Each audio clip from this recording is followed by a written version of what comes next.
Hey, my spoonies, what is up? I know it's been quite a bit since I've been on, but I've had some technical issues.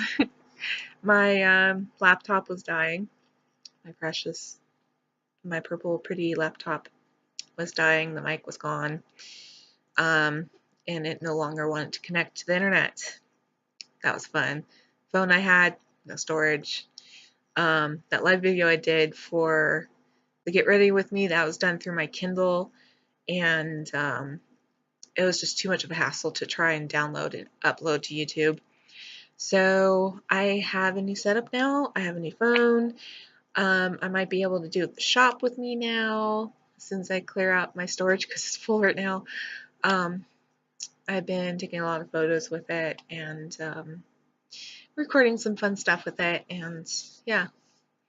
So today's topic. Where can I start? Um, Sick versus chronically ill. I think I'll go with that title today. Okay. When you have autoimmune conditions, it means your immune system's already screwy, and it makes it a lot easier for you to get sick. And it drives me crazy when people have a cold or flu or anything that you can catch, and they say, "Oh, it's just cold. Oh, it's just the flu." And I recently went through that with a friend's buddy. So, like, he didn't let me know right away that he was catching the flu, and he didn't let me know until after he took a hit off of my mod. I'm still vaping, by the way, and I'm almost off of nicotine. I'll probably do another video after this talking about that. So I'm like, oh crap. It's like, people don't get it. It's not just a cold. It's not just the flu. For you, you can get over it a week, 2 weeks max. And I do mean max. For people like me, for spoonies like me, it takes months and sometimes a hospital stay to get over that. It's not fun. It goes from one thing to another, and your body's already worn out attacking itself. And then it has something else to attack, so it's like you're knocked on your ass. So, so yeah, it's if you're sick and you can afford to, stay home. If your kid is sick, keep them home. Have the courtesy to stay home when you're sick, especially when you're working with chronically ill people or you're around chronically ill people. And I realize some people like me don't have the flashing chronic illness sign on them. We don't look sick, which thank you very much. I work very hard at that. As you saw in my Get Ready With Me video, I do try to hide my illnesses as best I can because, excuse me, I don't trust people. Granted, whatever people have to say about my illnesses, I have not already said about myself.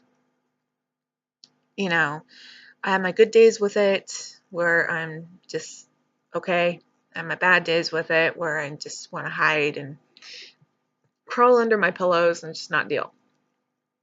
Every spoonie has that. You're going to be seeing my mom's cat. Every spoonie has that.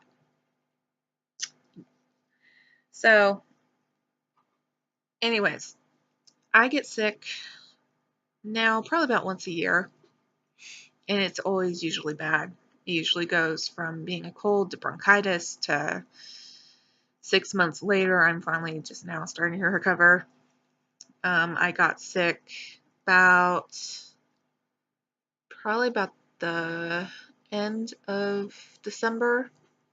Around the end of December, I thought I would be fine because I skipped September, I skipped November, I skipped Christmas, which is usually around the time I always get sick. It's a yearly thing. But I got it in like the ending of December. And actually, this is the fastest time I've ever gotten over something now in February.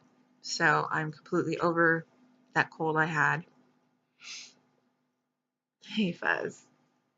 It's my mom's cat, everybody. We have our fur babies.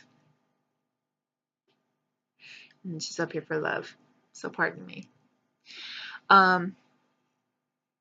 So I kind of like ripped into that guy. You know, it's like, for you, it's just that. It's just a minor inconvenience. It's just something you can get over fast. You know, as for people like me, it takes a lot. And it takes a lot out of you to get over that. So it's not just a simple cold. It's not just the simple flu. It's not just simple anything. And I'm so bad about that to the point where I am not afraid to chase a person around with Lysol. You know Sheldon, where he's holding up his like hoodie and like spraying Lysol? Yeah, that's me. I will chase a person around with Lysol. I have chased my granddad around with Lysol and sprays and wipes and everything, and set out special silverware for him to use so we would not touch it. And he always gets mad every time. It's like, if you're sick, don't love me. You know, I love you, but I love you from afar. I love you from a very safe distance to where I'm not going to catch what you got. And I know it sounds cruel, it sounds mean, but you know, it's better than being laid up in bed more than you already are. Furby. She's such a photo bomber. Such a photo bomber. So, next time, for the healthies out there, next time you got a cold or a flu or whatever that can be caught, stay home. Or at least if you know someone who has chronic illnesses, give them a heads up. What I usually do when I know I'm sick is I carry a little bottle of hand sanitizer with me. So every time I blow my nose, every time I touch my face, every time I touch whatever, I'm always using the hand sanitizer. I'm always washing my hands. Always wash my hands before I touch anything in the kitchen, anything in the bathroom. It's just a great way to make sure you don't spread those germs. Another hint is always carry a bunch of Kleenex with you and keep one pocket for the trash, and then after you're done being sick, wash that clothing. What else? What else? It's hard to concentrate with a fur ball on me. Hey, that's not an invitation. That's not an invitation. When you have to sneeze or cough, always do the shoulder. You know, I bumped into some friends when I was sick, and I said, you know, don't hug me. I'm sick. You know, love me from afar. And they did. It's just, be courteous. Be courteous, because what's easy for you is a pain in the ass for spoonies like me. So that's going to be the quick thing about this. And I'm going to come back because I do owe you a bunch of videos. I do. And I'll come back with my update on vaping and how it's helped me since it's now been a full year. And I'll come back and talk about medications and side effects and how they can hinder your life. So until the next video, spoonies, I'm going to give this fur baby some love, and I'll be back. Bye.